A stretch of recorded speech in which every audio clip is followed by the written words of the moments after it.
I'm delighted to be part of this seminar, and it's such a wonderful idea. I mean, the whole idea of a seminar on the women of Jamia and those who had been in some way associated with the founding of this great institution. I think it's an excellent idea, and we must thank Professor Margrit Pernau, Dr. Sayyida Hamid, Dr. Nishat Zaidi, who have been closely, and of course the Max Weber Foundation, which has provided, I understand, considerable support to this seminar. So it's really, it's wonderful, and I think without much ado, we can start with the conversation and discussion between Sayyida and Raza. I think I'm so sorry, my apologies.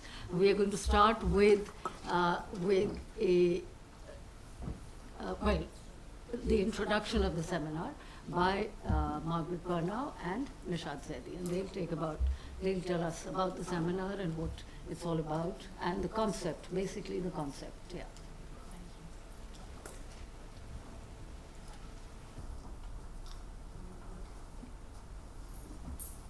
Good morning once again. We welcome you to this two-day conference on Jamia's Women, Delhi and beyond, which is being organized under the aegis of Max Weber Foundation, Germany. While this may surprise some, those who are familiar with the history of Jamia are also familiar with the deep-rooted Jamia-Germany connection. Jamia's Germany connection dates back to the time when fate conspired to bring together the three of its chief benefactors, Zakir Hussain Sahab, Abid Hussain Sahab, and Muhammad Mujib Sahab, in a bond of a lifelong friendship. The year was 1923 and the place Berlin. Zakir Hussain Sahab had gone there in 1922 to pursue his PhD in economics from the Frederick William University. In the same year, Abid Hussain Sahab, a nationalist Muslim and educationist, enrolled at Berlin as a PhD candidate to work on education philosophy of Herbert Spencer. Muhammad Mujib Sahab had gone to Germany to learn printing. While each of these young men carried an acute consciousness of their own conflict-ridden context, Berlin too did not serve as a neutral setting for their meeting. It rather became an active agent in the shaping of the course of their actions and molding their ideas about culture and nationalism and education and so on. All three, Abid Hussain Sahab, Zakir Hussain Sahab and Muhammad Mujib Sahab, were deeply inspired by the highly charged atmosphere of Weimar Berlin. What followed on their return is a story of grit, perseverance, and stellar achievements of Jamia's founding fathers and the Jamia Biradari, or fraternity as it is called, recorded in golden letters in the official histories of Jamia. But did women not have any role in their journey? And if they did, why is it not reflected in the historical narratives and discourses? The objective of this conference is neither to celebrate this Jamia-Germany bond, nor is it to pay homage to the role of German intellectuals in shaping Muslim modernity in India. We also don't aim to pay homage to the achievements of much celebrated founding fathers of Jamia who built, as Sarojini Naidu said, built up the Jamia Millia stone by stone and sacrifice by sacrifice. We have rather gathered here today to ask different questions in a different way, from a different vantage point. In other words, this conference is an exploration in alterity, as we believe that the dominant intellectual, institutional, and social histories conceal more than they reveal. Memory, like history, is rooted in archives. Archives are our memories, said Schwarzenko. But how are these archives to be explored, read, and articulated? And by whom? Using what frames of reference? These are the questions that we are going to explore over 2 days of deliberations. And as we set out to explore these questions, I'm also glad to share that in addition to the conference, we have a wonderful photo exhibition that you can see around, it's gorgeous, of women in the forefront, designed by Ranesh Ray and sponsored by Muslim Women's Forum, which is led by none other than our own Sayyida Apa, who has been, if I may say, a lone crusader in reinstating the glory of Jamia women. We also have a cultural program in the evening, and I would urge all of you to attend that, which is again being sponsored by Muslim Women's Forum.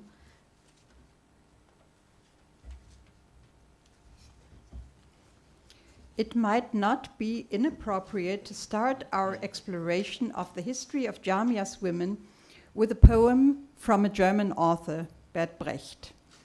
In his Questions of a Worker Who Reads, he writes, "Who built Thebes of the 7 gates? In the books you will read the names of kings. Did kings haul up the lumps of rock? And Babylon, many times demolished, who raised it up so many times? In what houses of gold glittered Lima did its builders live? Where, the evening that the Great Wall of China was finished, did the masons go? Great Rome is full of triumphal arches. Who erected them? Over whom did the Caesars triumph?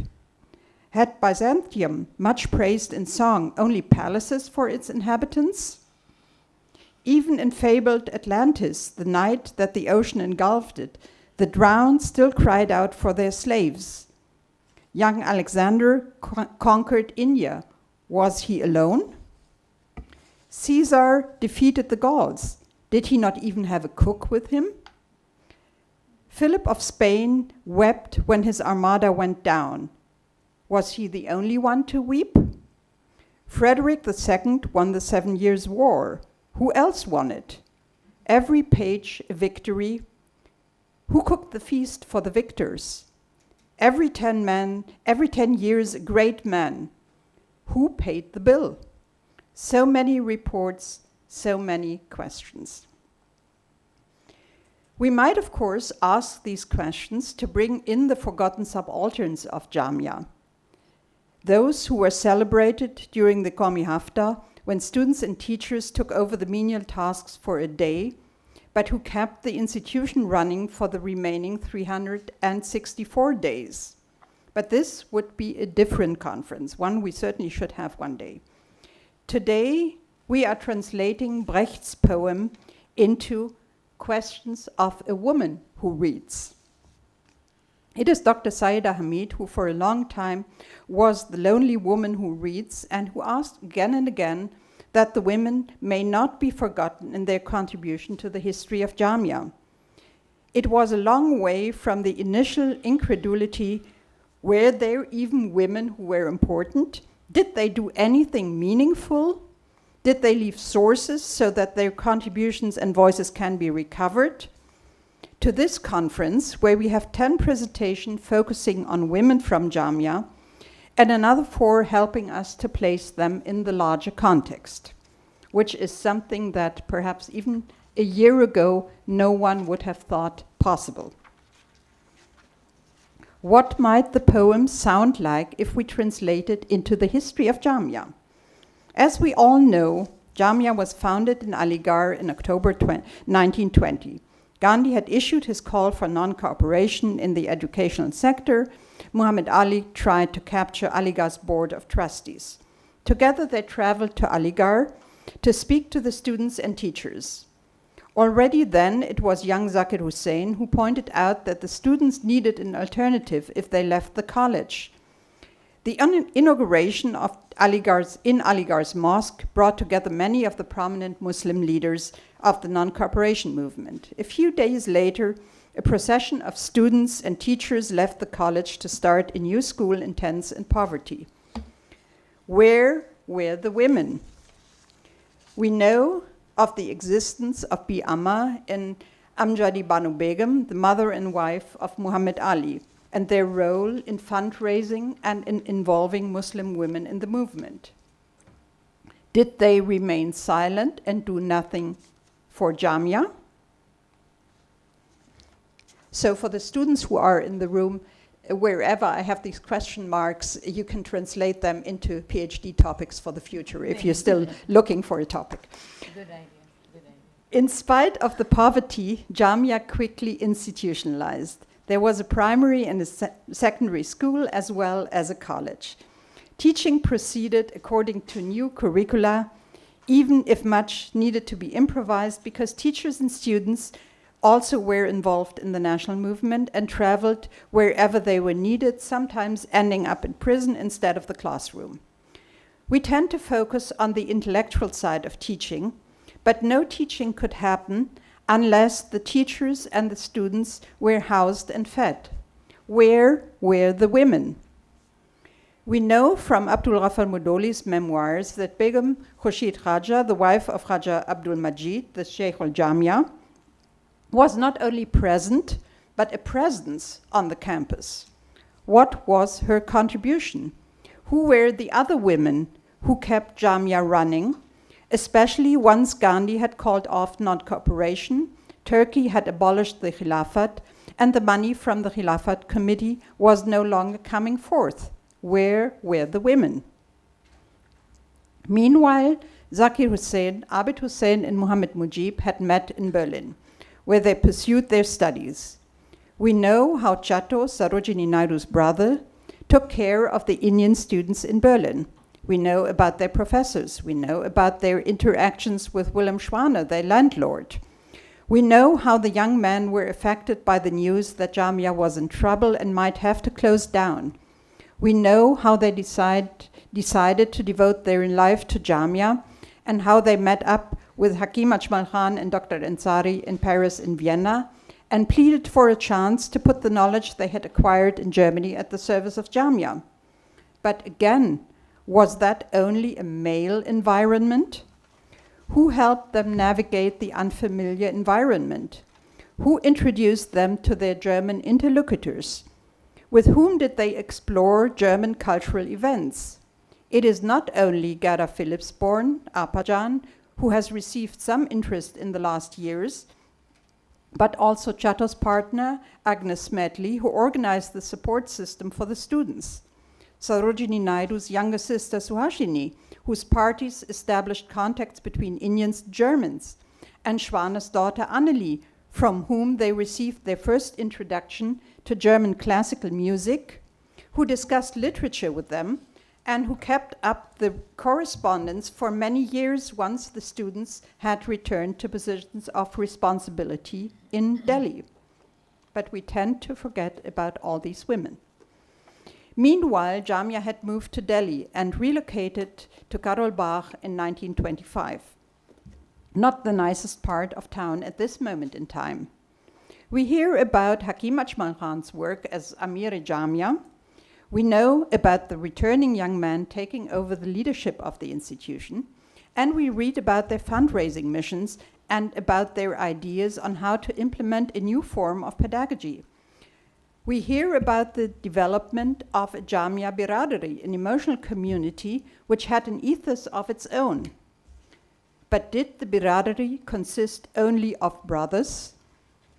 Did the women not meet and support each other, support the men, and the many smaller and larger projects that were developed alongside the educational ones?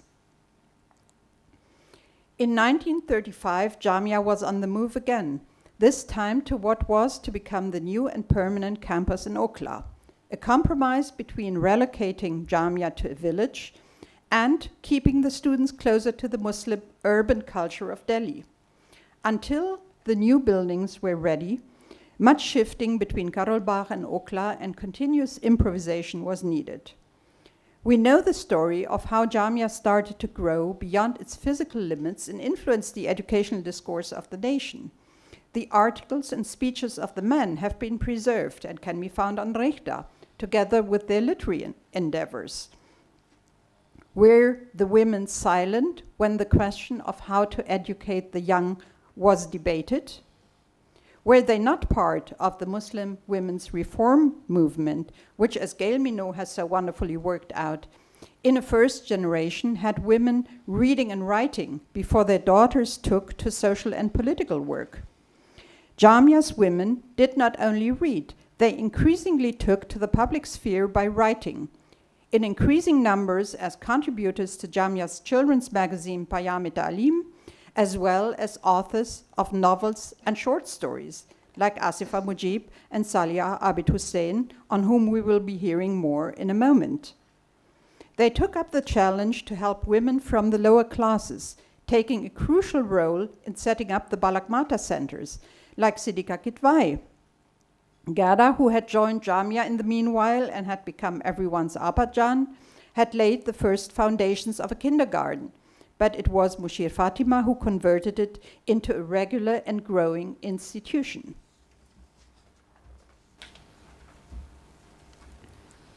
So, when it came to serving the nation and its people, Jamia followed Gandhian ideals. During the British Raj, Jamia participated in anti-colonial struggles like Bardoli Satyagraha and popularized Gandhian ideas. During the chaos that preceded and succeeded the partition of the nation, the institution remained committed to peace, organizing relief for victims. Were women mute spectators in all this? Barring scanty references to small groups like Saheli Sabha, in which Jamia women came together for social causes, where are the archives that can help us locate women's contributions? If Zakir Hussain, Abid Hussain, and Muhammad Mujib took to writing plays to promote nationalist sentiments, women too were not behind. Saliha Abid Hussain wrote inspirational plays for children. Begum Zaidi used drama and theatre to promote Gandhian ideas. She wrote plays like Chacha Chakkan Ke Karname and Khalid Ki Khala for children, and later went on to found Hindustani theatre, where her translation of a large number of plays from Sanskrit and many European languages into Urdu were performed. Why is their literary activism not accounted in historical or literary discourses? Indeed, in the 100 years of its existence, Jamia has moved on to be one of the premier institutions of this country. But this journey could not have been possible without the active participation of Jamia Khawateen, who as artists, writers, poets, scholars, social workers, and political activists consistently contributed to the intellectual life of the nation. For instance, Sughra Mehdi, who also served as a faculty member at Jamia, wrote extensively. Though famous as a novelist, her contributions to the field of criticism, non-fiction prose like biography, travelogue, etc. cannot be undermined. She was also the earliest to draw attention to the paucity of archives on women. Her work on Jamia Khawateen or Urdu Women Novelists of Delhi, the title of the book is Urdu Adab Mein Delhi Ki Khawateen Ka Hissa, are efforts to counter these erasures. If we must retrieve women's archives, we must also celebrate women intellectuals and readers like Sughra Mehdi for articulating the need to do so. But this is not to argue that only women can read, retrieve, or reclaim spaces for women writers. It was under the leadership of Professor Mushirul Hasan, after all, when Jamia campus expanded to broadened its intellectual horizon, where alongside naming gates, buildings, gardens, and even benches after the luminaries like Noam Chomsky, Edward Said, Tagore, Mir Anis, Nanak, etc., the commendable task of inserting the forgotten women of Jamia back into the active memory of the institution by naming buildings and gates after women who accomplished great tasks was also achieved. The result is Babe Quratul and Haider, Gerda Filsborn Daycare Center, and Mushir Fatima Nursery School in Jamia. In the history of Jamia, but we also want to ask questions which point beyond Jamia. First, This research might easily slide into a narrative of giving a voice to Muslim women, underwriting in a problematic way the assumption that Muslim women, especially those in Barda, like most of the Jamia women, are silent and in need of liberation from the outside. The conference, hopefully, will help us gain more knowledge about questions of female agency and voice in what in the 1920s was still a rather traditional Muslim environment. We will neither assume that the women had no voice, or if they talked and wrote at all, only echoed the ideas and sentiments of their husbands, brothers, and sons until someone came to save them. This would be the classical colonial discourse, so Muslim women are silent until someone saves them.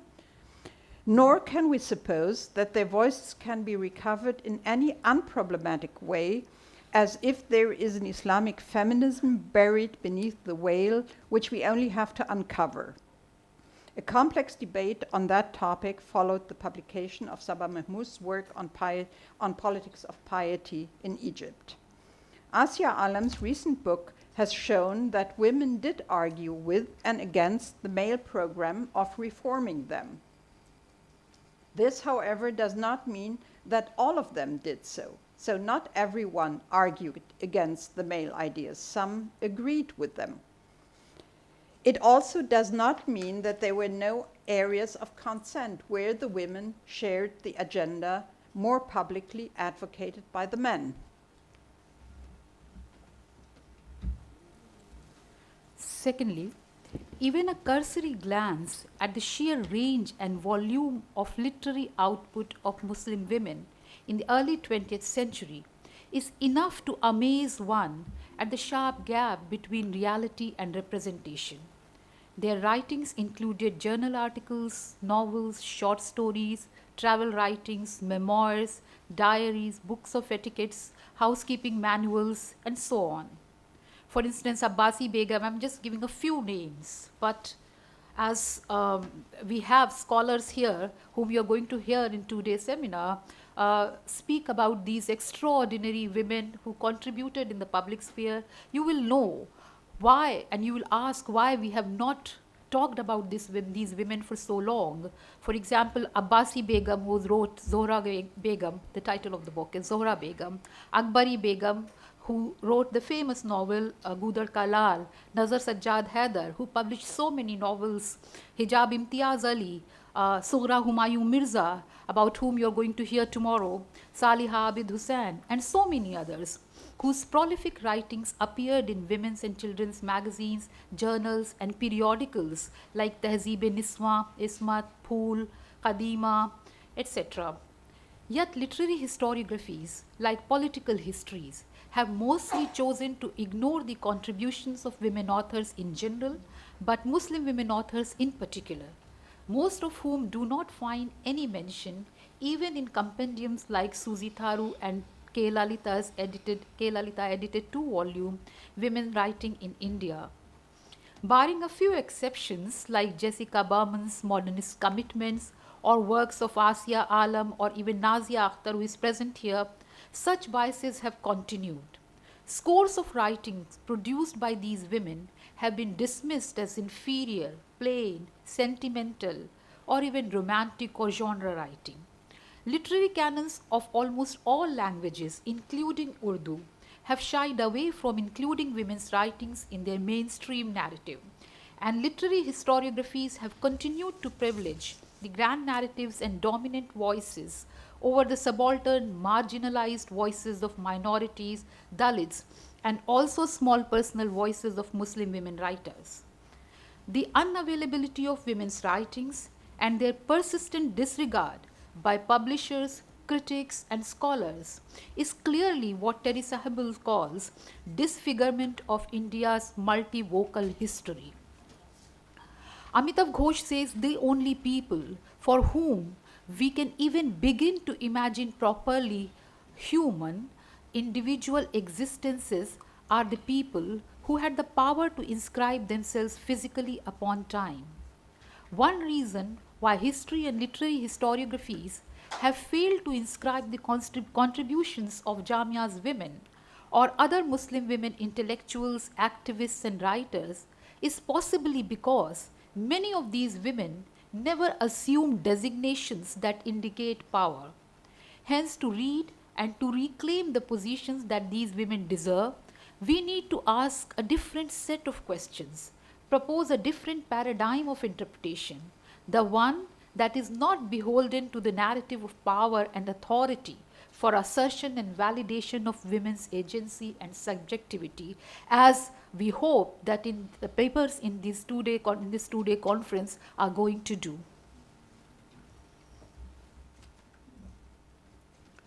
Third, writing was so important for the first generation of women because it allowed them to enter the public sphere without having to confront issues of parda and seclusion right from the beginning. Once they were part of this Urdu public sphere of writing and reading, women, this sphere which stretched from Hyderabad in the south to Lucknow, Delhi, and Lahore, to mention only the largest centers, started assuming responsibility for the community and the nation, was obviously the next step. Which were the avenues that the women took, which within less than a generation had them become members of the Rajya Sabha?